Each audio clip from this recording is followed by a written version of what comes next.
Hi, friends. Very good welcome to all of you to today's session. And today we are going to touch base on a new topic known as number system. So let's get started with today's first class on number system. And today we are going to touch base on a very, very important topic, a question that is asked in almost all competitive exams, and that is about remainders, how you can exactly find out remainders. So today's session is going to be on remainder theorem. We'll try and simplify, work on the concept, and get you to understand what exactly is remainder theorem in very, very simple terms. So it does not matter if you have faltered in these kinds of questions before, because after today's class you'll have a clear understanding, and we are going to take it further, and we are going to really dig deep in remainder theorem in our future classes. तो हम लोग फटाफट शुरू करते हैं. I'll share the screen with all of you, and that is where you'll get to see what the question we have in store for you. So friends, as you can see, the question that I've asked you today is a very simple question. The question says that 12 square into 13 cube multiplied by 14 to the power 4. Now all these numbers, they're getting divided by 15, 15, right? So आपको बोला गया that please find out what exactly could possibly be the remainder.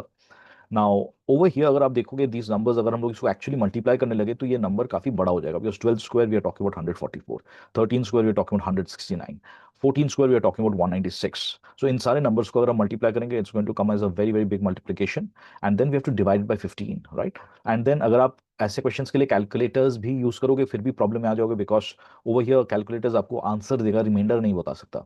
सो हम इस particular question को, I am talking about the simple calculators, तो इस question को हम कैसे अप्रोच कर सकते हैं और कैसे सॉल्व कर सकते हैं, लेट्स गेट स्टार्टेड. बट उसके पहले, before we start off with this particular question, मैं आपसे बहुत सिंपल सा क्वेश्चन पूछना चाहूंगा, and that is my friend, कि भैया I have two numbers, that is 65, multiplied that with you know let's say 10, and I divide this number with 7, और मैं आपको ये बताऊं कि भैया मुझे रिमाइंडर निकाल के बताओ, what is the remainder over here.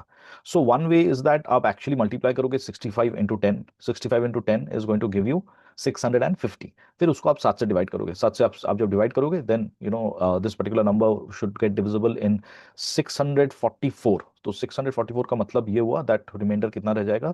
So इस particular question को आप जब solve करोगे, 650 divided by 7 आप करोगे.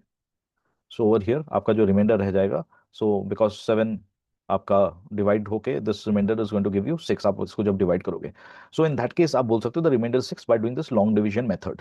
Now the other way of looking into this particular question, अगर आप देखोगे, you already know that 7 into 9 is 63. तो अगर मैं सिर्फ 65 को 7 से डिवाइड करूं, can I say the remainder over here is 2. और अगर मैं सिर्फ 10 को डिवाइड करूं 7 से, can I say that the remainder over here is 3. तो when two numbers are multiplied, अगर मैं उन दोनों रिमाइंडर्स को मल्टीप्लाई कर देता हूं, that is 2 into 3, what do I land up over here? I land up with the same remainder, that is 6. तो हम सिंपली बोल सकते हैं, if two numbers are multiplied and वो मल्टीप्लाई होकर आप किसी एक चीज से डिवाइड कर रहे हो, देन उनके रिस्पेक्टिव रिमाइंडर को अगर आप मल्टीप्लाई कर दोगे, you are going to land up with the remainder. अगर आप नंबर्स को मल्टीप्लाई करके फिर डिवाइड करते हैं, then you would have got to the remainder, right? Now is it only applicable with multiplication, और बाकी जगह में भी एप्लीकेबल है? Let's have a look. Let's say 65 plus 10 मैं करता हूं, and then I divide it by 7, and then I tell you that boss what will be the remainder. तो अगर आप ऐसे क्वेश्चन को सॉल्व करोगे तो आपको पता है this particular number is going to become 75, है ना? 75 को आप किससे डिवाइड करोगे? फिर 7 के साथ डिवाइड करोगे, तो क्लियरली आपको रिमाइंडर कितना मिलेगा? 5 मिलेगा. अब देख रहे हो, अगर 75 को अगर मैं डिवाइड करूं and I divided with by 7, तो होगा ये कि 75 डिवाइडेड बाय 7 आपको रिमाइंडर देगा 5. अब देखते हैं, अगर मैं इंडिविजुअली इन नंबर्स को 7 से डिवाइड करता हूं तो क्या होता है? 65 डिवाइडेड बाय 7, मेरा रिमाइंडर इज 2. 10 के साथ मैं जब 7 को डिवाइड करता हूं तो रिमाइंडर इज 3. तो 2 + 3 कितना हो गया मेरे दोस्त? 5. And that is exactly equal to the remainder that I have got over here. इसका मतलब मैं ये भी बोल सकता हूं, when two numbers are added, their respective remainders are also added. Very simple, right? तो अगर दो नंबर मल्टीप्लाई हो रहा है तो आपको नंबर्स को मल्टीप्लाई करने की जरूरत नहीं, आप इंडिविजुअली रिमाइंडर्स निकाल के आराम से आप मल्टीप्लाई करके बोल सकते हो कि what exactly is the remainder. Did you all follow this? है ना? ये काफी क्लियर हुआ? Clear, right? Now let's have a look at another example over here. तो अगर मान लीजिए मैं आपको ये बोलता हूं कि चलो अभी एक काम करते हैं, मैं थोड़ा क्वेश्चन को और थोड़ा कॉम्प्लिकेट कर देता हूं. तो क्वेश्चन को कॉम्प्लिकेट करने के लिए, इफ आई से let's say 9 multiplied by 8 multiplied by 10, and then I multiply also this with let's say another number that is 11, और मैं इन सबको डिवाइड करता हूं 7 से, और मैं आपको बोलता हूं कि भैया रिमाइंडर निकालो, what will possibly be the remainder. तो आप क्या करोगे? Instead of multiplying all these numbers, right, आप बोलोगे चलो मैं इंडिविजुअल रिमाइंडर निकाल देता हूं. तो आपको पता है जब 9 7 से डिवाइड करता है, व्हाट इज द रिमाइंडर दोस्त? The remainder is 2. जब 8 7 को डिवाइड करता है, what is the remainder? The remainder is 1, है ना? जब 10 7 को डिवाइड करेगा what's the remainder? The remainder is 3। और जब 11 डिवाइड करेगा 7 को, what's the remainder? The remainder is 4। तो instead of multiplying all these numbers I can simply multiply the reminders over here, that is 2 into 3 6 into 4 24। तो reminder कितना हो गया दोस्त? 24। बट आपको पता है रिमाइंडर जो है वो कभी भी जो डिविडेंड है उससे बड़ा नहीं हो सकता। तो आपको जो रिमाइंडर चाहिए वो 1 से 6 के अंदर ही होना चाहिए, अगर आप 7 से डिवाइड कर रहे हो, है ना? तो इसका मतलब this can not possibly be the remainder over here. इसका मतलब ये है 24 को मुझे फिर से डिवाइड करना पड़ेगा। अगर नंबर बड़ा आ गया आपको फिर से डिवाइड करना पड़ेगा 7 के साथ। तो 24, आपको 7 का टेबल तो पता ही है, so 21 is divisible, so what's the remainder? The remainder over here is 3। तो अगर नंबर बड़ा आ गया आप उसको फिर से 7 से डिवाइड कर दोगे to get this particular number, that is 3। है ना? Is that clear all of you?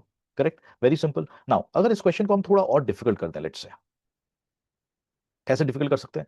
Let's say अगर मैं आपको क्वेश्चन अभी instead of these smaller number जहां पर रिमाइंडर 2 1 3 आता है, लेट्स टेक बड़ा number. Let's say if I से 11 इंटू 12 इंटू 13 इंटू 15, और मैं इन सारे नंबर को 7 से डिवाइड कर रहा हूं और मैं आपको बोल रहा हूं कि भैया अभी रिमाइंडर निकाल के बताओ क्या पॉसिबल रिमाइंडर है। तो अगर आप देखोगे 7 के साथ जब रिमाइंडर आपका होगा तो ये हो जाता है 4। 12 के साथ जब आप रिमाइंडर निकालते हो तो ये हो जाता है 5। 13 के साथ जब रिमाइंडर होता है, रिमाइंडर हो जाता है 6। और 15 के साथ जब रिमाइंडर हो जाता है, रिमाइंडर हो जाता है तभी 1। है ना? बिकॉज 14 तो 1 हो जाएगा। अब 4 इंटू 5 कितना हो गया? 20। 20 इंटू 6 कितना हो गया? 120। तो यहां पर आपका रिमाइंडर कितना हो गया? 120। तो जैसे 120 हो गया, ये काफी बड़ा नंबर है, तो 7 से मुझे क्या करना पड़ेगा? इसको फिर से डिवाइड करना पड़ेगा। आप जब फिर से इसको डिवाइड करोगे 120 डिवाइड बाय 7, आपको पता चलेगा that the remainder is 1 because 17 into 7 इज 119। सो इसको आप लॉन्ग फॉर्मेट में भी डिवाइड कर सकते हो। बट देन अगर आप देख रहे हो रिमाइंडर मेथड का मतलब ही क्या है, अगर हमें फिर से बड़े बड़े कैलकुलेशंस करने पड़े, तो यहां पर तो ये 7 था इसलिए 6 पे रुक गया, ये और भी बड़ा नंबर हो सकते थे अगर मेरा जो डिविडेंड है वो और ज्यादा बड़ा होता तो। So in that case let me introduce you to what is negative remainder. What is negative remainder? देखिए रिमाइंडर का मतलब क्या होता है? रिमाइंडर का मतलब होता है एक पर्टिकुलर नंबर जो लेफ्ट ओवर है। इसका मतलब अगर आप मान लीजिए एक नंबर, अगर ये नंबर लाइन है, नंबर लाइन में let's say this number is 15, मैं 15 को 7 से डिवाइड करने की कोशिश कर रहा हूँ, ठीक है? तो आपको पता है दैट यहाँ पर 14 होगा, यहाँ पर 13 होगा और यहाँ पर 16 होगा, dot dot dot dot dot dot, ऐसे this is the number line. तो अगर आप एक नंबर को एक नंबर जो कि 15 है उसे 7 से डिवाइड कर रहे हो, तो आपको पता है दैट अगर हम लोग जीरो से यहाँ से स्टार्ट करें तो 1 2 3 4 5 6 7, तो समवेयर अराउंड लेट्स से 7 यहाँ पर है। तो आपको 7 के क्या क्या मल्टीपल्स है? 7, उसके बाद नेक्स्ट क्या आएगा? 14, है ना? फिर नेक्स्ट क्या आएगा? 21, और ऐसे ही मल्टीपल्स हैं। तो मैं जब आपको एक नंबर बोल रहा हूँ दैट इज 15, आपको पता है 15 जो है वो एक मल्टीपल ऑफ 7 से एक आगे है, एक आगे है, इसलिए रिमाइंडर 1 है। करेक्ट? तो आप अगर मान लीजिए कि एक नंबर है let's say 8, this is 0 and this is let's say 8, right? तो यहां पर लेट्स से आई टेल 3, और यहां पर let's say I have this number that is 6। Now अगर आप 8 को डिवाइड कर रहे हो 3 से, 8 को आप डिवाइड करने की कोशिश कर रहे हो 3 से, करेक्ट? तो 8 को आप जब 3 से डिवाइड कर रहे हो, इसका मतलब है मैं सिर्फ मल्टीपल ऑफ 3 देखूंगा, दैट इज व्हाट? 3 6, नेक्स्ट वाला कौन सा देखूंगा? 9, यही सब मल्टीपल्स ऑफ 3 है। तो 8 because it is not a multiple of 3, it will leave a remainder. कितना रिमाइंडर निकालेगा? आप देखोगे पिछला रिमाइंडर क्या है? 6, तो 6 से 8 कितना आगे है? तो 2 है। इस वजह से हम बोलते हैं 8 divided by 3 the remainder is 2। Correct, isn't it? लेकिन अगर आपको एक नेगेटिव रिमाइंडर का कॉन्सेप्ट समझ में आए, जैसे 8 6 से 2 आगे है, 7 8, वैसे क्या मैं बोल सकता हूं जो 8 है वो 9 से एक पीछे है? क्यों 9? Because 9 is also multiple of 3। तो 9 से अगर वो एक पीछे है, इसका मतलब can I say that the negative remainder is -1? Correct? -1 का मतलब क्या है? वो एक पीछे है। तो एक नंबर को आप जब और एक नंबर से डिवाइड कर रहे हो तो आप दो तरीके से देख सकते हो कि वो एक मल्टीपल ऑफ द डिविडेंड से वो कितना आगे है, और आप ये भी देख सकते हो दैट वो और एक मल्टीपल से वो कितना पीछे है, राइट? तो इसी इसमें अगर मैं 15 देख रहा हूं, 15 से 14 अगर आप देखोगे तो 15 एक आगे है, तो रिमाइंडर 1 है। लेकिन अगर आप 21 देखोगे तो 21 से कितना वो पीछे है? 6 पीछे है। 21 से 15 कितना? 6 पीछे है। तो मैं रिमाइंडर -6 भी बोल सकता हूं। तो अगर आप पॉजिटिव बोलोगे तो यहां पर 1 है रिमाइंडर, बिकॉज 14 से वो एक आगे है 15। लेकिन अगर आप द नेक्स्ट नंबर देखोगे दैट इज 21, 21 से 15 6 पीछे है, तो अगर आप बोलोगे द रिमाइंडर इज -6, तो भी गलत नहीं होगा। तो अगर आप ये वाला जो हम लोग क्वेश्चन अभी डिस्कस किए, यहाँ पर हम लोग पॉजिटिव रिमाइंडर्स लिए, तो यहाँ पर अगर हम लोग नेगेटिव रिमाइंडर्स ले लेते हैं एक एक जगह पे, तो क्वेश्चन काफी और ज्यादा आसान हो जाने वाला है। कैसे करके? देखिए 15 के साथ आप जब 7 डिवाइड करोगे तो रिमाइंडर मैं 1 लेता हूँ। 1 क्यों 1 ले रहा हूँ? Because 1 itself is a very small number, right? Now instead of writing 6 over here, जब मैं 13 के साथ डिवाइड कर रहा हूं, कैन आई से दैट 13 के साथ 7 डिवाइड करने से द रिमाइंडर इज -1? क्लियर? क्यों -1? बिकॉज 13 14 से एक पीछे है। मैं जब 6 सोच रहा था, मैं क्या सोच रहा था? 7 से 13 6 आगे है, बिकॉज 7 का जो एक मल्टीपल है, that is the first multiple is 7, 7 into 1, right, उससे 13 6 आगे है, इसलिए रिमाइंडर 6 था। लेकिन मैं ऐसा भी सोच सकता हूं that instead of taking my multiple as 7, अगर मैं नेक्स्ट मल्टीपल 14 को पकड़ूं तो 14 से 13 क्या है, एक पीछे है, right. So I can say that the negative remainder over here is -1, correct. Similarly, instead of writing 5 over here, can I say the remainder over here as -2? Correct. 4 को हम लोग 4 ही छोड़ देते हैं, उसको -3 लिखने की जरूरत है नहीं, we can simply write it as 4। तो हम बोल सकते हैं कि आप लिख सकते हो -3, कोई प्रॉब्लम नहीं है, ऐसा कोई प्रॉब्लम नहीं है। आप नेगेटिव रिमाइंडर से भी क्वेश्चन सॉल्व कर सकते हो, आप पॉजिटिव रिमाइंडर, आप दोनों को मिला के भी लिख सकते हो, no problem. So I try and take smaller numbers so that it becomes easier for me, right. तो यहाँ पर 4 था, यहाँ पर -2 था, यहाँ पर -1 था, यहाँ पर 1 था। तो क्लियरली 4 इंटू -2 इंटू -1 इंटू 1, ये वैल्यू हो जाता है 8। So the remainder over here is, my friend, 8. Now 8 again is greater than 7, तो 8 को आप जब 7 से डिवाइड करोगे, your remainder should be equal to 1, and that is also what we have got over here. तो जब रिमाइंडर बड़ा हो जाता है, हम लोग नेगेटिव रिमाइंडर से क्वेश्चन को सॉल्व कर सकते हैं, right. Now friends, let's have a look at the question that was asked to us earlier. Okay, so what I will do is, let me clear the canvas, correct. 15 के साथ divide कर रहे हैं। Now please understand, इस number को अगर देखिए, इस क्वेश्चन को हम कैसे सॉल्व कर सकते हैं। आपको पता है जब मैं 12 को 15 के साथ डिवाइड करता हूं तो मेरे को रिमाइंडर क्या आता है, 12 ही आता है। Remainder is 12, but 12 is a big number, तो instead of taking 12 can I say the remainder is -3। आपको समझ में आया, करेक्ट। मैंने -3 क्यों लिया, समझ में आया, राइट, बिकॉज 12 0 से 12 आगे है, लेकिन 15 से 3 पीछे है। सिमिलरली अगर आप 13 को डिवाइड करोगे 15 के साथ, तो आप बोल सकते हो द रिमाइंडर इज -2, तो रिमाइंडर 13 भी है और रिमाइंडर -2 भी है। एंड सिमिलरली आप जब 14 को डिवाइड करोगे 15 के साथ, आप बोल सकते हो द रिमाइंडर इज -1। तो 14 को आप जब डिवाइड करते हो 15 के साथ, तो रिमाइंडर 14 है या फिर -1 है, दोनों में से कुछ भी आप ले सकते हो। तो क्वेश्चन के हिसाब से क्या था, 12 स्क्वायर मीन्स 2 बार 12 मल्टीप्लाई हुआ है, multiplied by 13 cube multiplied by 14 to the power 4। तो आपको पता है इफ एक नंबर अगर 2 बार मल्टीप्लाई हो रहा है, तो मैं उसका जो रिमाइंडर है उसको भी 2 बार मल्टीप्लाई कर दूंगा। So I simply say that remainder should be -3 into -3। Similarly यहां पर अगर आप देखोगे 13 क्यूब जहां पर है, वहां पर -2, एक 13 के साथ -2 रिमाइंडर आता है। तो इसका मतलब है मैं सिंपली बोल सकता हूं that this one should be -2 into -2 into -2।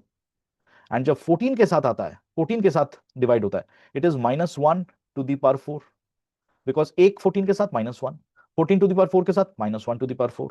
So clearly मेरा क्या रिमाइंडर निकल जा रहा है, एक जगह निकालने की कोशिश करें, आप देखोगे फर्स्ट -3 इंटू -3 कितना हो गया, 9 हो गया। मल्टीप्लाई दैट विथ, उसके बाद -2 into -2 into -2, that is equal to -8 हो गया।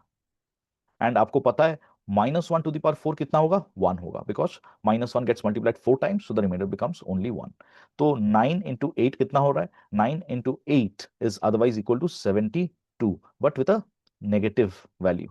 तो -72, -72 का मतलब क्या है, -72 का मतलब अब अभी दिस पर्टिकुलर ये जो नंबर है, is it bigger than 15, yes. तो हमें क्या करना पड़ेगा, 15 के साथ फिर से इसको डिवाइड करना पड़ेगा। जब मैं 15 के साथ इसको डिवाइड करूंगा, what will I be left with, I be left with over here as -12। अगर आप 72 को डिवाइड करोगे तो कितना हो जाएगा, तो 12 हो जाएगा। तो -72 को अगर आप डिवाइड करोगे तो कितना हो जाएगा, 12 हो जाएगा। इसका मतलब क्या है, इसका मतलब ये जो बड़ा नंबर है, इसको आप जब 15 से डिवाइड कर रहे थे, आप जब इस नंबर को 15 से डिवाइड कर रहे हो, इसका मतलब ये जो नंबर है, ये एक मल्टीपल ऑफ 15 के साथ 12 पीछे है। इसका मतलब अगर मैं एक नंबर लाइन ड्राइंग करूं, और नंबर लाइन में if this is my number, इस दिस पर्टिकुलर ये जो मेरा नंबर है, इसको मैं ले लेता हूं एज n। तो मेरा जो n है मेरे दोस्त, -12 का मतलब क्या हुआ, -12 का मतलब ये हुआ, एक मल्टीपल ऑफ 15 है, कोई भी एक मल्टीपल ऑफ 15 है, एक मल्टीपल ऑफ 15, लेट्स से ये एक मल्टीपल ऑफ 15 है, this is a multiple of 15, let's say x is a multiple of 15, this is a multiple of 15, correct. तो ये हमारा जो n है, ये एक मल्टीपल ऑफ 15 से कितना पीछे है, ये 12 पीछे है। अगर आप देखोगे 12 पीछे है, एक मल्टीपल ऑफ 15 से 12 पीछे है। तो अगर वो एक मल्टीपल ऑफ 15 से 12 पीछे है, तो और एक मल्टीपल ऑफ 15 जो होगा, उससे वो कितना आगे होगा, 3 आगे होगा, बिकॉज कोई भी दो मल्टीपल ऑफ 15 के बीच में गैप कितने का होगा, 15 का होगा। तो if n is 12 behind a multiple of 15, it should also be 3 ahead of another multiple of 15। इसका मतलब आप सिंपली बोल सकते हो that the remainder over here is +3, and that is how these kinds of questions are solved. हम ये सारे questions को और अच्छे से टैकल करेंगे, और ज्यादा कॉम्प्लिकेटेड क्वेश्चंस करेंगे, और ज्यादा थियरम में जाएंगे कि यही सारे क्वेश्चंस को और ज्यादा इजीली कैसे सिंप्लीफाई किया जा सकता है, right. So my friend, keep watching this particular channel and kindly subscribe to a WhatsApp group. हमारे व्हाट्सएप ग्रुप में अगर आप आओगे तो you can get personal attention, where we can take you through all the activities of building foundations in the right way. And if you want to learn through the YouTube channel, then please do subscribe to this channel, and you already already know that what our motive is at ODCH Apti. The very motive why we have started this channel, because we believe aptitude should not be the reason why you fail in any one of your competitive exams. My name is Neil, and I will see you in the next video. Till then, my friends, keep practicing. Make sure that every minute counts. Keep working on your foundations, and we are always there to help you out.